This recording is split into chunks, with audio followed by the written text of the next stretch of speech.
72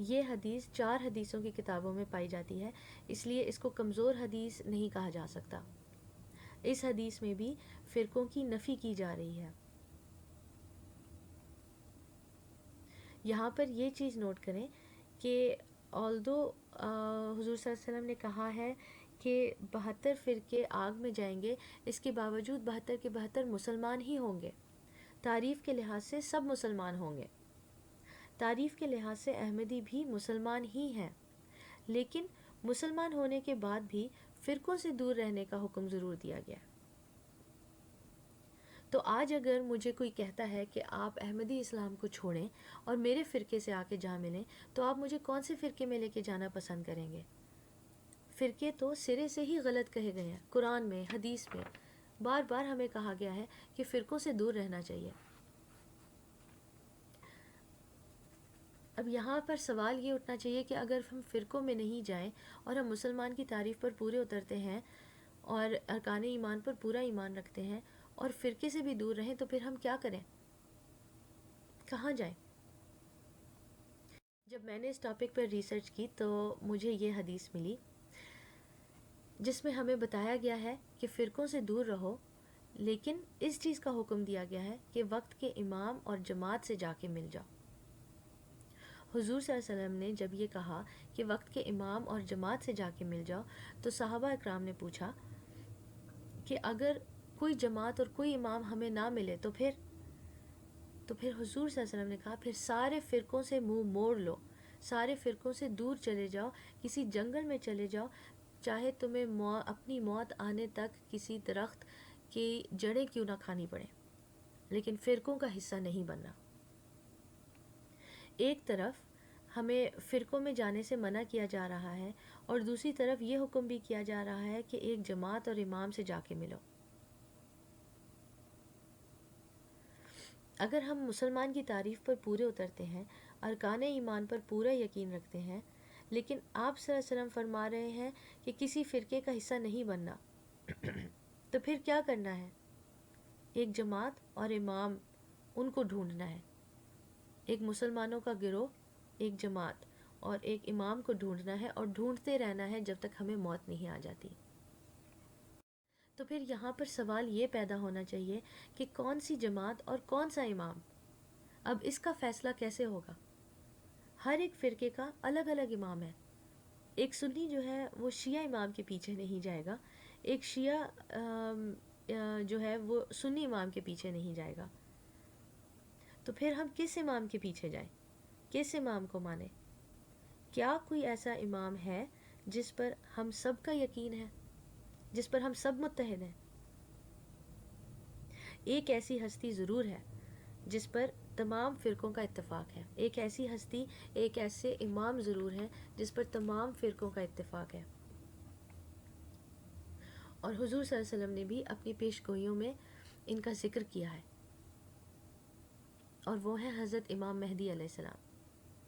مسلمانوں کی اکثریت کا یہ ایمان ہے کہ حضرت امام مہدی علیہ السلام پر ایمان لانا ہر مسلمان کا فرض ہے۔ حضرت امام مہدی ایک ایسی ہستی ہیں، ایک واحد ایسی ہستی ہیں جن کے بارے میں حضور صلی اللہ علیہ وسلم نے کہا ہے کہ اس کے ہاتھ پر بیعت کرو۔ بیعت کرو یعنی کہ بک جانا، آپ نے اپنے آپ کو اس کے ہاتھ پر بیچ دیا ہے، اب جو وہ کہے گا وہ آپ نے کرنا ہے۔ یعنی کہ حضرت امام مہدی علیہ السلام کی بات ایسے مانی جانی چاہیے جیسے کہ ہم ان کے ہاتھ پر بک چکے ہوں۔ اب یہ حدیث ابن ماجہ کی ہے جو میں نے آپ کے سامنے پیش کی ہے۔ اس میں حضور صلی اللہ علیہ وسلم نے فرمایا ہے کہ اگر آپ کو پہاڑوں پر سے گھٹنوں کے بل بھی جانا پڑے تو آپ جاؤ اور اس مہدی کی بیعت کرو۔ اب کچھ لوگ یہ سوچ سکتے ہیں کہ دین مکمل ہو چکا ہے، تو اب یہ ایسی کون سی ہستی آنی ہے جس کے ہاتھ پہ ہمیں بیعت کرنی پڑے گی؟ اگر اسلام ہی سکھانا مقصد ہے یا اسلام کی روح کو دوبارہ زندہ ہی کرنا ہے تو یہ کام تو علماء بھی کر سکتے ہیں، علماء کیوں نہیں کر سکتے؟ اس سوال کا جواب ایک حدیث میں ملتا ہے جو کہ ابھی میں آپ کے سامنے پیش خدمت کرتی ہوں۔ حضور نے فرمایا یوشک ان یاتی علی الناس زمان، اندیشہ ہے کہ لوگوں پر یعنی میری امت پر ایک زمانہ ایسا بھی آ جائے گا، اب گنتے جائیے، لا یبقى من الاسلام الا اسمہ، اسلام میں سے اس کے نام کے سوا کچھ نہیں بچے گا۔ ولا یبقى من القرآن الا رسمہ، قرآن میں سے اس کے رسم الخط، الفاظ اور حروف کے سوا کچھ نہیں بچے گا۔ مساجدہم عامرۃ، ان کی مسجدیں آباد تو بہت ہوں گی، وَهِيَ خَرَابٌ مِّنَ الْهُدَىٰ، ہدایت سے خالی ہو جائیں گے۔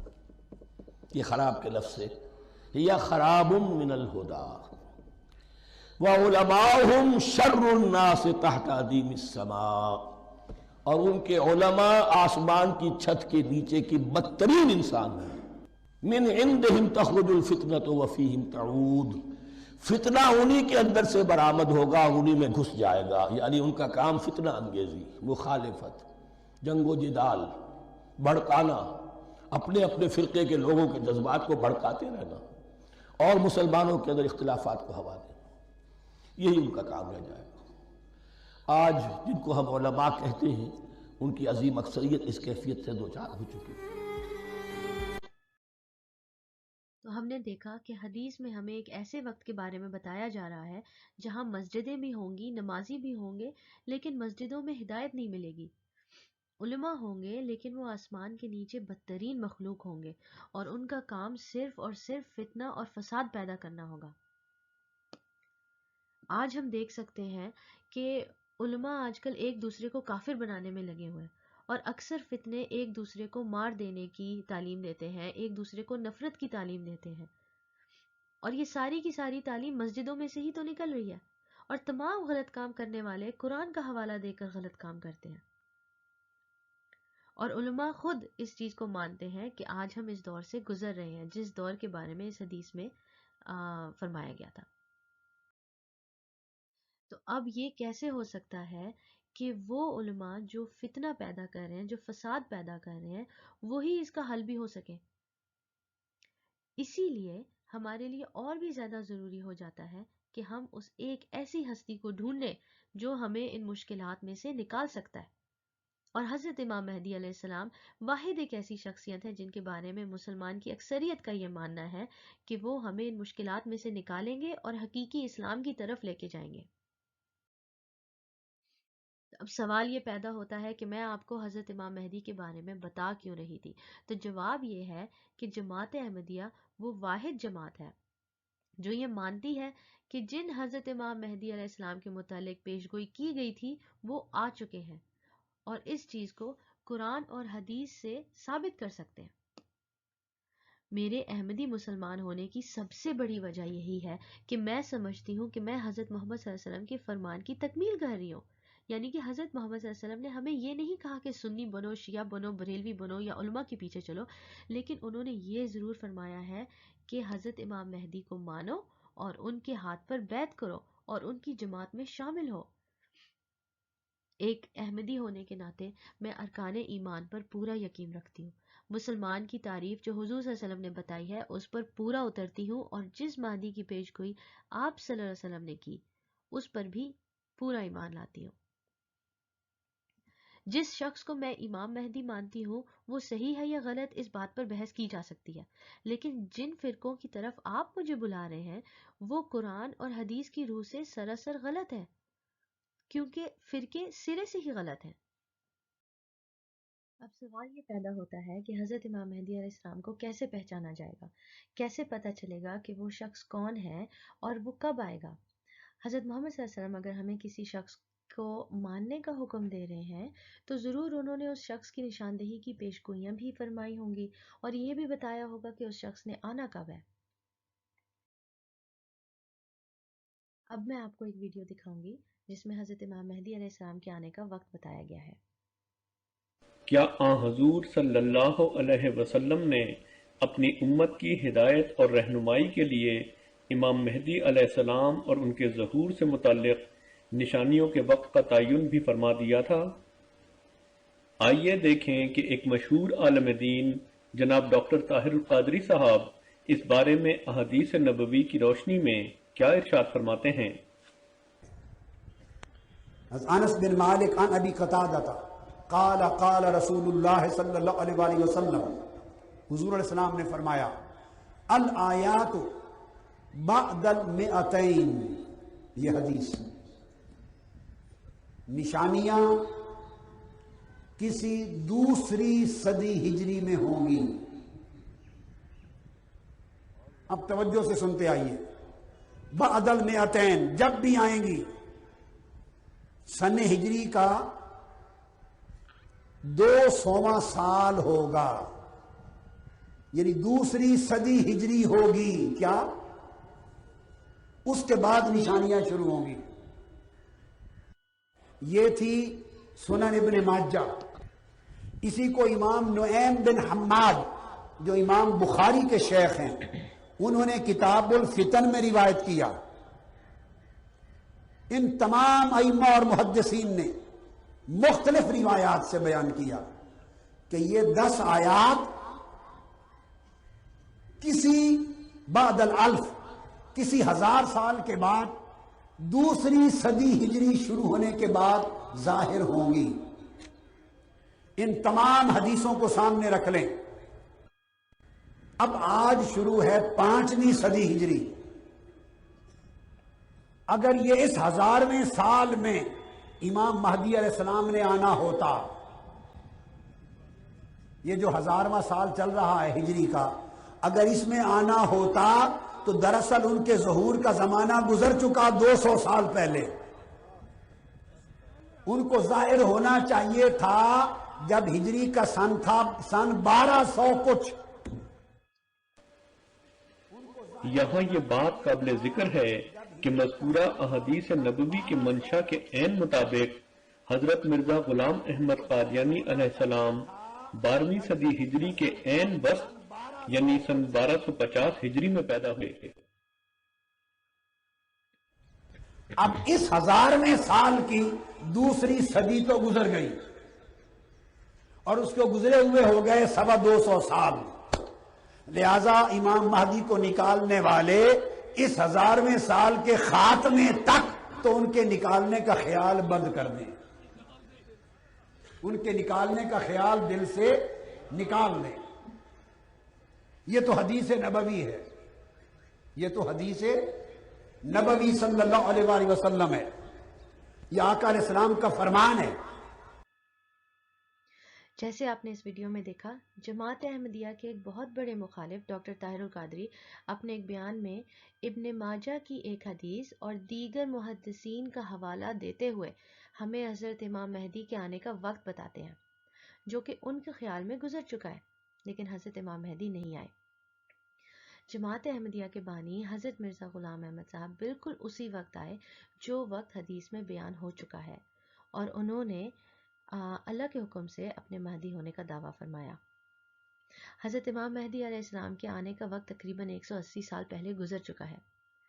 میرے جماعت احمدیہ میں شامل ہونے کی ایک وجہ یہ بھی ہے کہ حضرت مرزا غلام احمد کی آمد بالکل اسی وقت ہوئی جس وقت حدیث میں بتایا گیا ہے.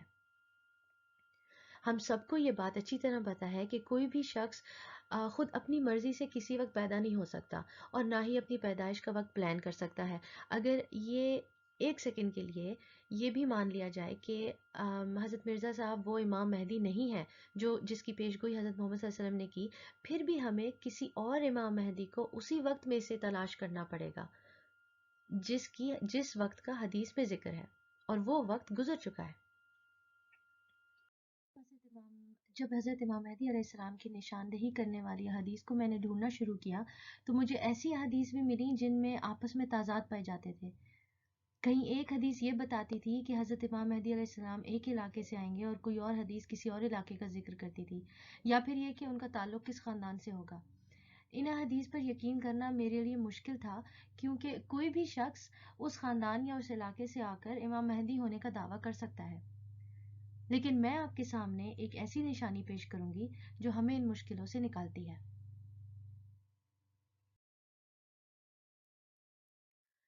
سنن دارقطنی کی ایک ایسی حدیث درج ہے جس کا صدیوں سے مسلمان اپنی کتب میں ذکر کرتے آئے ہیں، اور اس حدیث میں ایسی پیشگوئی کا ذکر ہے جس کا تعلق چاند اور سورج کے گرہنوں سے ہے. اب کوئی بھی انسان چاند اور سورج کی حرکت پہ تو طاقت نہیں رکھتا، اس لیے کوئی بھی شخص اتفاقی طور پہ بھی اس پیشگوئی کو پورا نہیں کر سکتا. حدیث مبارک ہمیں یہ بتا رہی ہے کہ کسی بھی دعوے دار کی سچائی کے ثبوت کے لیے اللہ تعالیٰ نے یہ نشانیاں پہلے کبھی کسی کے لیے نہیں دی جو کہ حضرت امام مہدی علیہ السلام کے لیے دے گا، اور وہ یہ کہ امام مہدی کے دعوے کے بعد رمضان کے مہینے میں 2 گرہن، چاند گرہن اور سورج گرہن، دونوں کو ایک ہی مہینے میں گرہن لگے گا۔ ماہر فلکیات یا اسٹرونامرز ہمیں یہ بتاتے ہیں کہ چاند اور سورج گرہن کی کن خاص تاریخوں پر ہوتے ہیں۔ اسلامک کیلنڈر کے حساب سے چاند گرہن کی تاریخیں مہینے کی 13ویں، 14ویں اور 15ویں بنتی ہیں، اور سورج گرہن کی تاریخیں مہینے کی 27ویں، 28ویں اور 29ویں بنتی ہیں۔ حدیث میں چاند کی پہلی اور سورج کی درمیانی رات کا گرہن کا ذکر ملتا ہے، یعنی کہ 13ویں اور 28ویں۔ 13ویں کی رات کو چاند کا گرہن اور 28ویں تاریخ کو سورج کا گرہن۔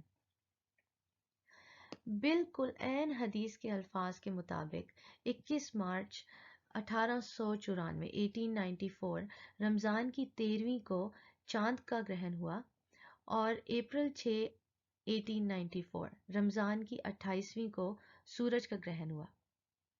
حضرت مرزا غلام احمد ان گرہنوں سے تقریباً 3 سال پہلے مہدی ہونے کا دعویٰ کر چکے تھے۔ دعوے کے وقت لوگوں نے آپ سے اس پیشگوئی کا پورا ہونے کے متعلق سوال بھی کیا کرتے تھے، اور آپ نے کبھی بھی اس حدیث کا انکار نہیں کیا۔ ان گرہنوں کے لگنے کے بعد بہت سے لوگوں نے جماعت احمدیہ میں شمولیت بھی اختیار کی۔ حضرت مرزا صاحب کے علاوہ آج تک کبھی ایک بار بھی ایسا نہیں ہوا کہ کسی بھی مہدیت کے دعوے دار کے ثبوت کے لیے چاند اور سورج نے گواہی دی ہو۔ آج بھی ناسا کی ویب سائٹ سے یہ کنفرم کیا جا سکتا ہے کہ یہ گرہن اپنے بتائے گئے موجودہ اوقات میں لگے یا نہیں لگے، اور بالکل اسی طرح لگے جس طرح حدیث میں بیان کیے گئے ہیں۔ یہاں پہ یہ ویب سائٹ لکھی ہے، یہ ناسا کی ویب سائٹ ہے، یا جس ویب سائٹ پہ آپ کو زیادہ یقین ہے اس پہ چلے جائیں اور ان دنوں کی گرہنوں کا پتہ کر لیں۔ اب مختصر طور پر میں آپ کو سب کچھ پھر سے بتا دیتی ہوں کہ اللہ کا حکم ہے کہ فرقوں میں اپنے دین کو مت بانٹنا، اور اللہ کے رسول کا حکم ہے کہ فرقوں میں نہیں پڑنا اور ایک جماعت میں شامل ہونا ہے، جو جماعت حضرت امام مہدی کی ہو۔ اور جب آپ اس امام مہدی کو پہچان لیں، جب آپ اس امام مہدی کو پہچان لو تو اس کی بیعت کرو اور اس کی جماعت میں شامل ہو جاؤ۔ اور حدیث میں ہی امام مہدی کے آنے کے وقت اور باقی نشانیاں درج ہیں، ایسی نشانیاں جو انسان نہیں صرف اللہ پوری کر سکتا ہے۔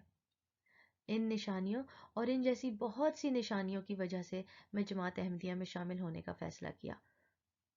اللہ نے قرآن میں ان گنت جگہوں پر کہا ہے کہ متقون یعنی کہ اللہ سے ڈرنے والوں کے لیے نشانیاں دی گئی ہیں۔ اللہ ہم سب کو اس کے بتائے ہوئے راستے پر چلنے کی توفیق عطا فرمائے۔ میں یہ بھی بتاتی چلوں کہ میں اچھی طرح جانتی ہوں کہ جماعت احمدیہ پہ ہر الہی جماعت کی طرح کئی اور غیر اسلامی چیزوں کے الزامات لگائے جاتے ہیں۔ انشاءاللہ ان ٹاپکس کے لیے میں فیوچر میں اور بھی ویڈیوز پیش کروں گی جن میں قرآن اور حدیث سے جماعت احمدیہ کی سچائی کو ثابت کیا جائے گا۔ شکریہ۔